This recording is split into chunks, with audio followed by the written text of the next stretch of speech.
السلام علیکم ورحمۃ اللہ وبرکاتہ۔ میرے بھائیوں، میرے عزیز نوجوانوں، کچھ لوگ سوال کرتے ہیں، پوچھتے ہیں کہ مفتی صاحب ذرا یہ بتلا دیجیے، جب ہم رات کو سونے جاتے ہیں یا سوتے ہیں تو ہماری خواب میں سانپ آتا ہے، سانپ دکھائی دیتا ہے سپنے میں، خواب میں۔ آخر کیا بات ہے؟ آخر کیا معذرہ ہے؟ کس لیے مجھے سانپ دکھائی دیتا ہے؟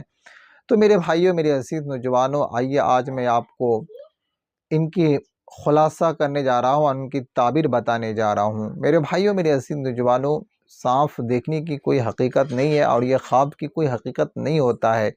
ہاں، اب ٹھیک ہے، آپ اگر سوتے سمے سونے میں رات کو اگر خواب دیکھا ہے تو آپ کوئی ضروری نہیں ہے کہ آپ اس کے ذریعے سے آپ کو کچھ ہوگا، نہیں میرے بھائیوں۔ ٹھیک ہے، اگر آپ دن بھر میں اگر کسی چیز کو لے کے آپ زیادہ پریشان ہوں گے نا، تو وہی چیز آپ کو خواب میں دکھائی دے گا۔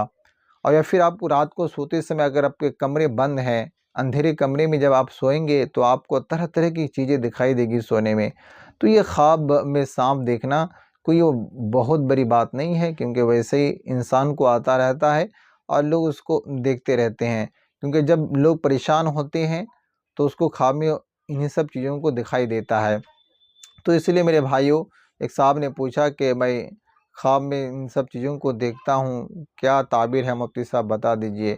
تو میرے بھائیوں، میرے عزیز نوجوان، اس کی کوئی تعبیر نہیں ہے اور خواب کی کوئی حقیقت نہیں ہوتی ہے، کیونکہ جب انسان اپنے دل و دماغ میں جب کسی چیز کو بھر لیتا ہے یا پھر پریشان ہوتا ہے ان سب چیزوں میں، تو وہی ان کو خواب میں دکھائی دیتا ہے اور دکھائی دینے لگتا ہے۔ تو آپ ظاہر سی بات ہے، جب آپ دن میں پریشان ہوں گے اور کوئی غلط چیز سوچتے رہیں گے، ہمیشہ پریشان رہیں گے، اپنے ذہن و دماغ کو اسی چیز میں مبتلا کر کے رکھیں گے، تو آپ کو وہی چیز خواب میں دکھائی دے گا یا وہی چیز آپ کو خواب میں دیکھنے کے لیے ملے گا۔ تو میرے بھائیوں، میرے عزیز، اور جب پھر آپ کا بند کمرہ رہے گا، اندھیرے کمرے میں آپ جب سوئیں گے تو آپ کو خواب میں سانپ دکھائی دے گا۔ تو ان سب چیز سے آپ کو پریشان ہونے کی ضرورت نہیں ہے، گھبرانے کی ضرورت نہیں، اس سے کوئی چیز آیا آپ کی کوئی پریشانی ہونے والی نہیں ہے اور اس کی کوئی خواب کی حقیقت نہیں ہے۔ اس لیے میرے بھائیوں، میرے عزیز نوجوانوں، اب زیادہ پریشان مت ہوئیے، یا گھبرانے کی ضرورت نہیں ہے۔ برائے مہربانی اس کلپ کو شیئر کریں، دوسروں تک پہنچائیں۔ السلام علیکم ورحمۃ اللہ وبرکاتہ۔